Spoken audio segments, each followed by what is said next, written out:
¿Qué tal? Mi nombre es Israel Uriostegui. Soy docente de pensamiento literario, redacción, entre otras materias, aquí en la Facultad de Artes y Diseño de la UNAM en Tasco. Agradezco a Difusión Cultural por invitarme a participar en este proyecto y respectivamente los invito a seguir la página de Facebook de la FAT Tasco, donde podrán encontrar materiales por demás interesantes sobre el quehacer académico y estético plástico de nuestra facultad. En esta ocasión tendremos el gusto de escuchar a la profesora Guadalupe Trejo, también conocida como Fru Trejo. Ella, además de ser actualmente docente en Artes y Diseño en la facultad en Xochimilco, y de haberlo sido previamente aquí en la Facultad de Artes y Diseño de Tasco, es artista visual y plástica, fotógrafa, hace performance y es también activista feminista. Ha expuesto sus trabajos en distintas partes del país y también en el extranjero, por ejemplo en ciudades como Berlín o Nueva York. La obra de la maestra Trejo profundiza a partir de sus experiencias particulares, personales, en distintos ámbitos, lo familiar, lo privado, lo doméstico, y a partir de ello realiza una crítica social y cultural. En este mismo sentido, en la charla que hoy nos ocupa, llamada Procesarte, Autobiografía, Cuerpo y Acción, Guadalupe Trejo, Fru Trejo, pone en perspectiva la famosa frase del pensamiento feminista: lo personal es político, y nos muestra que lo personal puede convertirse también en una propuesta estética. Los invito a disfrutar de esta charla por demás interesante.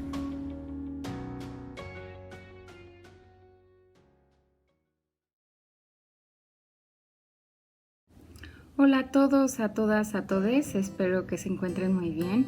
Yo soy Guadalupe Trejo, artista visual, activista feminista. Actualmente soy docente de la Facultad de Artes y Diseño de la UNAM, en el plantel Xochimilco. Anteriormente también daba clases en el plantel de Tasco.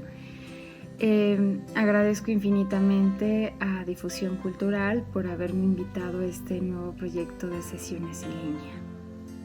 Procesarte, autobiografía, cuerpo y acción es el título de esta sesión.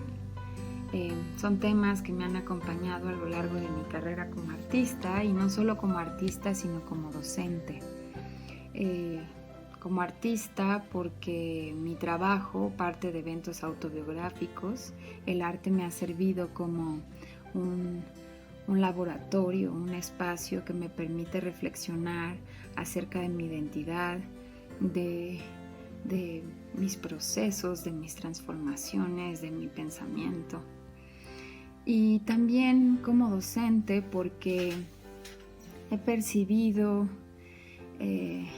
a lo largo de mi estancia dentro de la facultad que hay una preocupación constante de los alumnos por encontrar las temáticas o los pretextos muy puntuales para la producción de su obra. Muchas veces se les es negado, o hay un discurso que les niega que hablen de sí mismos, ¿no?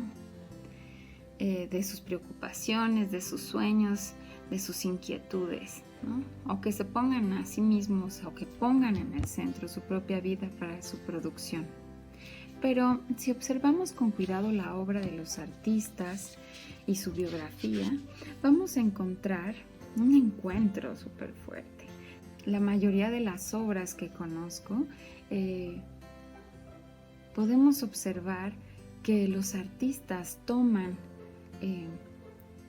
temáticas que los ha atravesado, que están dentro de la historia, de sus cuerpos, de su experiencia, y tiene que ver con la transformación. Cuando hablo de procesarte, del proceso, no me estoy refiriendo a los procesos de la construcción de la obra, sino de la construcción que tenemos como artistas esas transformaciones que nos permite tener el arte. Entonces, procesarte, diría Erzúa, un escultor mexicano, diría Erzúa que hay que procesarnos, transformarnos, estar en constante cambio, en constante revisión, en constante cuestionamiento, en constante autocrítica. Esto no es algo nuevo, esto lo podemos observar a partir del siglo XIX, ¿no? Después de las grandes revoluciones industriales, hubo un cambio de paradigma en el arte, de cómo se concibe el arte, qué se piensa del arte y qué se construye como arte, ¿no? El objetivo del arte moderno ya no es la construcción del objeto. Ya hay una constante en los artistas de observar su entorno, su experiencia y todas las problemáticas que empiezan a rodear sus cuerpos, ¿no? Empiezan a tener interés por construirse a sí mismos, y no solamente construirse a sí mismos, sino construir una nueva forma de construir el arte, ¿no? La investigación plástica, las transformaciones del propio arte. No sé, pienso en los acontecimientos históricos que sucedieron en el siglo XIX y la primera mitad del siglo XX. Trajo consigo transformaciones muy importantes en el pensamiento y en las conductas de los artistas, las movilizaciones de los artistas, los campesinos, los obreros. Esto hizo que los artistas empezaran a desplazar al objeto artístico y poner y centrar más su atención en su propia vida y en la experiencia, ¿no? Eso comenzó a ser fundamental. Entonces, la vida y el arte empezaron a reducir esa gran distancia que había. Los artistas empiezan a hablar de sí mismos, ¿no? No sé, pensemos en las vanguardias artísticas. Por ejemplo, en el dadaísmo. El dadaísmo es un claro ejemplo de esa transformación que sufre el arte, ¿no? De ese desplazamiento del objeto. Los artistas dadaístas estaban preocupados, ¿no? Estaban preocupados por el devenir de la propia vida. Las revoluciones y las guerras, ¿no? Las guerras mundiales pues trajeron mucha tragedia, ¿no? Muerte. Y ellos estaban ávidos de tener una vida, de construir, de transformar. Ellos desplazan al objeto y empiezan a desdibujar aquello que les impedía construir un nuevo mundo, ¿no? Empiezan a desdibujar las fronteras de las disciplinas, ¿no? Y empiezan a mezclar la danza con la música, con la poesía, con el teatro.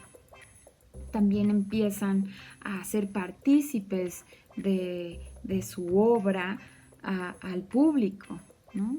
Empiezan a señalar la subjetividad de los sujetas. Quieren liberarse de eso que les impedía vivir, ¿no?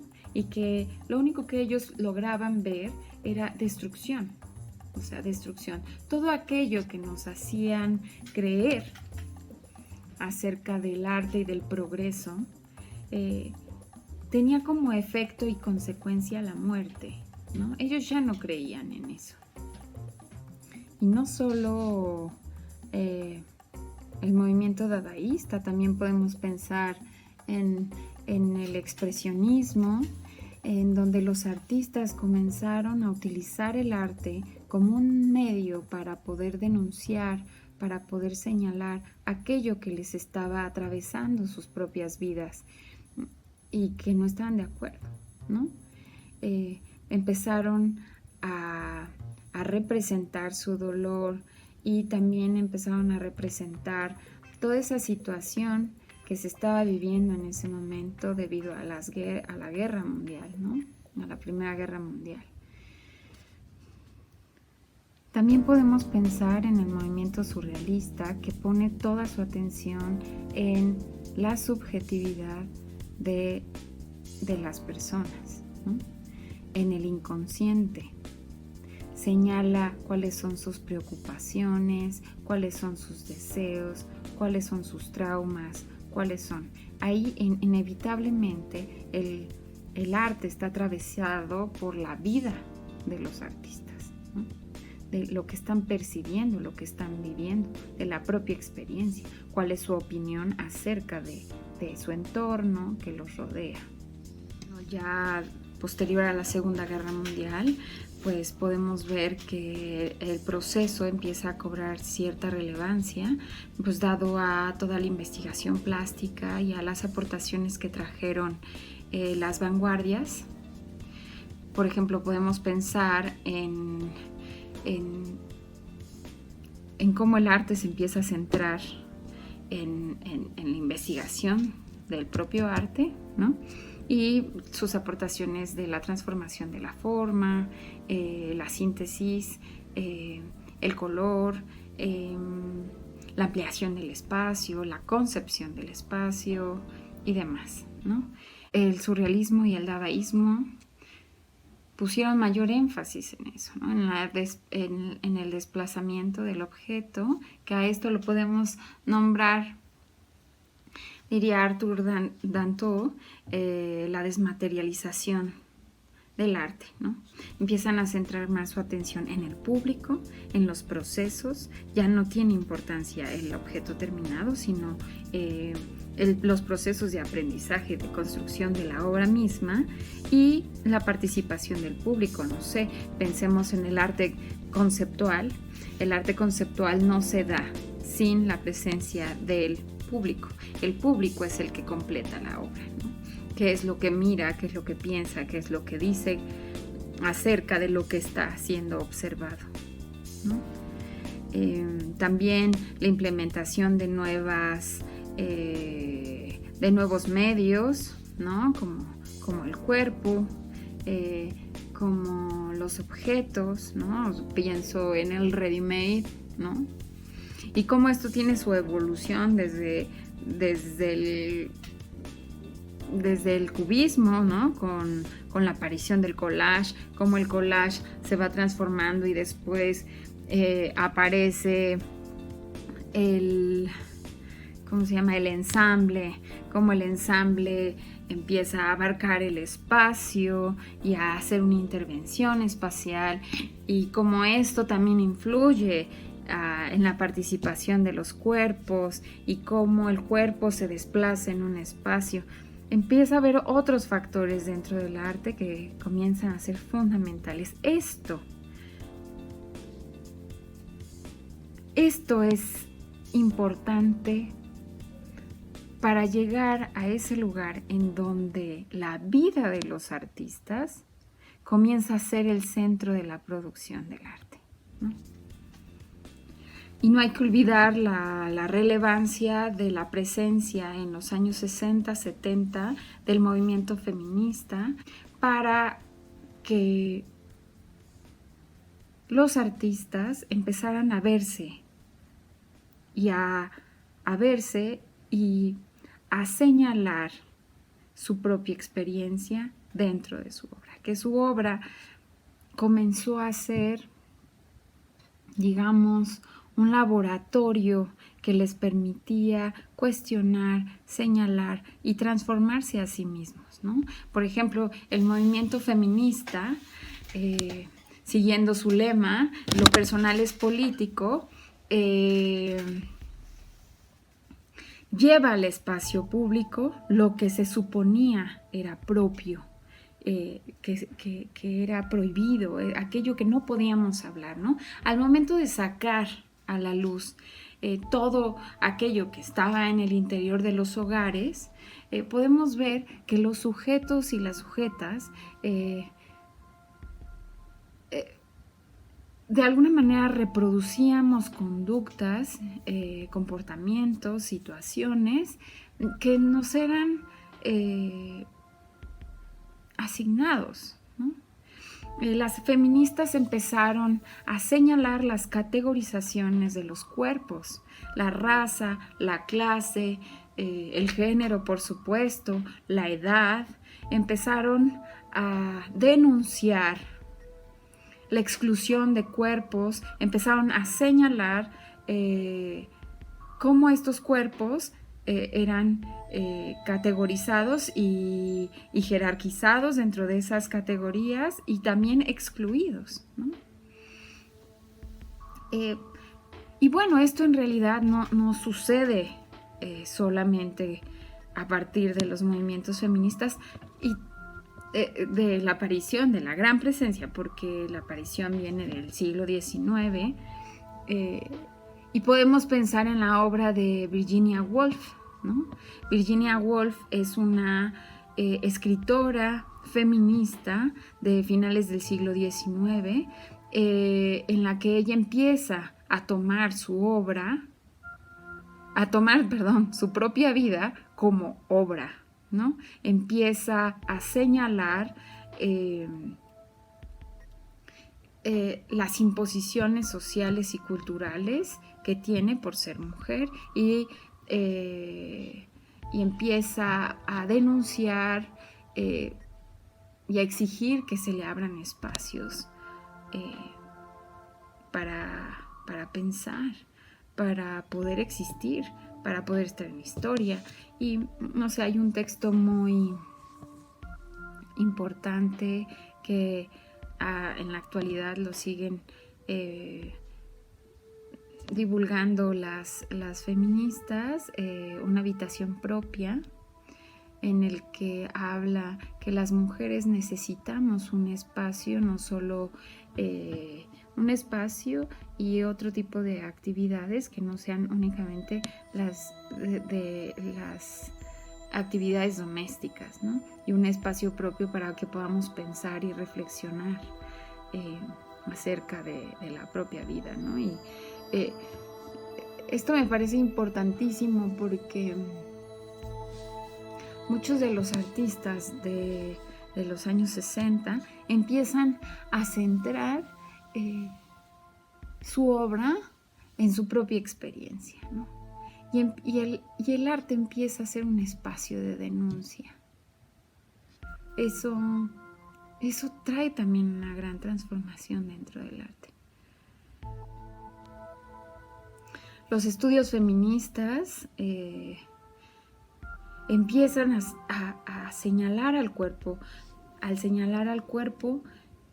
no como ese cuerpo biológico, anatómico, sino como un cuerpo que siente, que tiene afectos, que se afecta y que piensa con todos sus sentidos, ¿no? No solamente empiezan a señalar que lo racional no es la cabeza, ¿no? Que pensamos con todo el cuerpo y empiezan a enunciar el cuerpo como un espacio de resistencia, de transformación, de pensamiento, de construcción, de conocimiento. La experiencia se vuelve parte fundamental de la vida de los seres humanos, ¿no? Bueno, en el arte podemos ver que el tomar como pretexto o como materia nuestras propias vidas para la construcción de la obra, pues no es nada nuevo y al contrario, creo que es muy potente, ¿no? Y podemos mencionar algunas artistas que han tomado y han puesto su propia vida como parte de su obra, ¿no? O sea, su obra es su propia vida, ¿no? Y no sé, pienso en Ya había mencionado a Virginia Woolf, ella es una escritora feminista, escribe novela, cuento, dramaturgia, es de las artistas más destacadas del modernismo de finales del siglo XIX. Y bueno, ella explora y cuestiona su experiencia de ser mujer y se revela contra las condicionantes de esta categoría, o sea, del ser mujer, y lo expone a través de su obra, ¿no? La critica.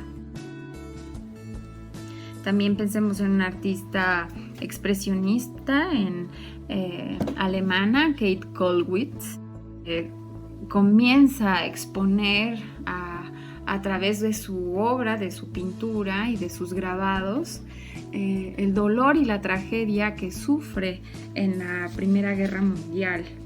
En otra artista dadaísta, Hannah Hosch, que ella elabora fotomontajes y collage. Una de sus preocupaciones era presentar a la mujer nueva, ¿no? Y también empieza a hablar del mundo misógino y machista por su propia experiencia de ser mujer, y también aborda desde su propia vida temas como la androginia y el amor lésbico. Adrienne Piper, una artista estadounidense, también es filósofa. Ella, a través de sus acciones, revela patrones de comportamiento tradicionalmente sexistas y racistas, y esto parte de la propia experiencia. Ella crece en una familia de clase media alta, negra, de Estados Unidos, y bueno, lleva al arte su propia experiencia. Otra artista contemporánea que en su producción artística centra su experiencia de su vida cotidiana es Martha Rosler.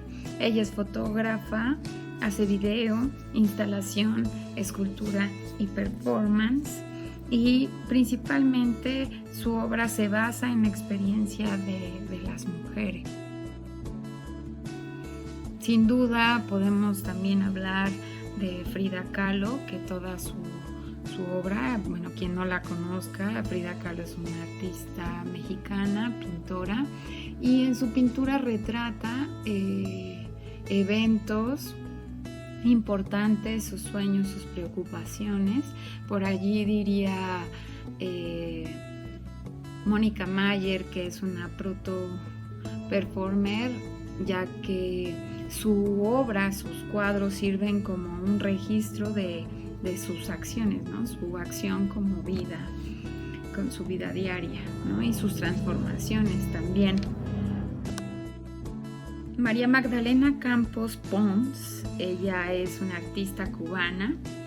Ella hace performance, también hace instalación, fotografía. Su trabajo es autobiográfico y explora temas de historia, memoria, género y religión, y también habla acerca de su identidad. También podemos mencionar a Ana Casas Broda. Ella es española, radica aquí en México, es fotógrafa y escritora. Su obra gira en torno a su autobiografía. Podemos ver sus diarios en donde habla acerca de las dietas que ha tenido y a las dinámicas que se ha sometido para seguir estos discursos dominantes que nos oprimen y nos excluyen a las mujeres. Su trabajo se centra principalmente en la memoria, en el cuerpo, en la familia y en la genealogía, también en la maternidad, ¿no? También encontramos a María Eugenia Cheyet, una artista mexicana que usa diversos medios para la construcción de su obra. Ella es fotógrafa, también hace instalaciones, ella hace performance, y su obra se dirige a la exploración de arquetipos femeninos y obras, más bien imágenes relacionadas a la feminidad, y se usa a sí misma para cuestionar y presentar estas imágenes femeninas desde los arquetipos bíblicos hasta las mujeres que presentan en el arte clásico. Y bueno, su trabajo es muy diverso. No podemos olvidar a Hannah Wilke, que es una de las artistas que justo abre este espacio en donde se empieza a señalar lo privado y se empieza a exponer en los espacios públicos. Hannah Wilke es una artista estadounidense, y ella trabaja con la escultura y la fusiona con su propio cuerpo para criticar y señalar pues todo el control de los cuerpos de las mujeres, ¿no? También para satirizar los valores culturales de la belleza femenina y la moda. Y bueno, y conforme va evolucionando su trabajo, pues va hablando más acerca de su propia experiencia y de su autobiografía. Y bueno, un ejemplo que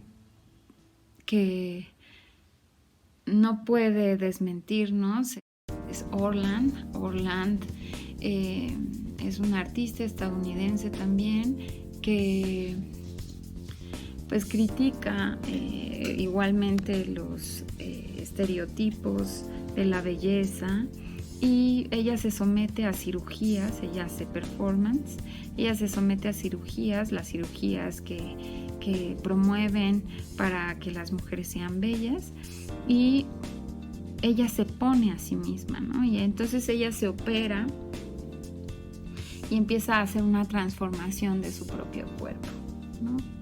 Y podríamos seguir con un sinfín de artistas, no solamente mujeres, sino también hombres, que hablan de su propia experiencia. No sé, se me ocurre el mismo Van Gogh, también Vasan Arder, que usan su propia experiencia, usan su propia vida, la ponen en el centro de la producción de su obra.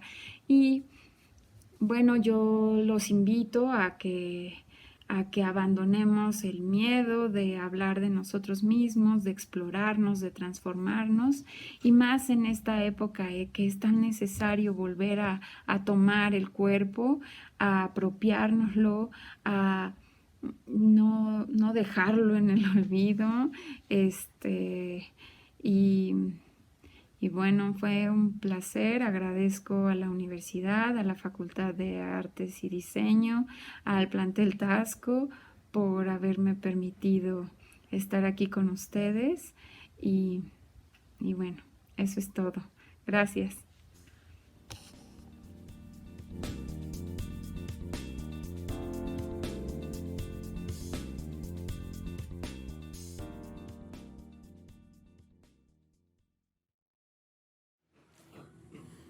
Hemos podido observar en la interesante charla de la maestra Trejo que las artistas visuales feministas han llevado al espacio público temas que usualmente se mantenían en espacios privados, que se consideraban parte de una vida que no se compartía, con todos los riesgos que eso había implicado en términos sociales y culturales.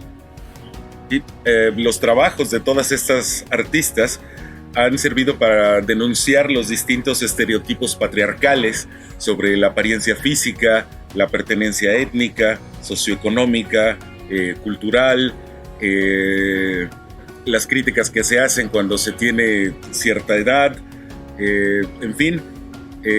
Estas artistas han puesto como centro de su obra todas estas formas de exclusión que emanan del pensamiento patriarcal.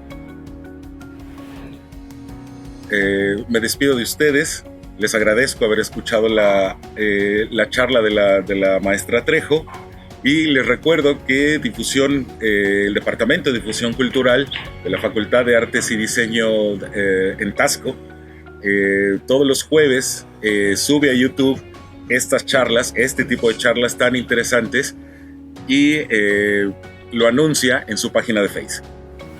Muchas gracias.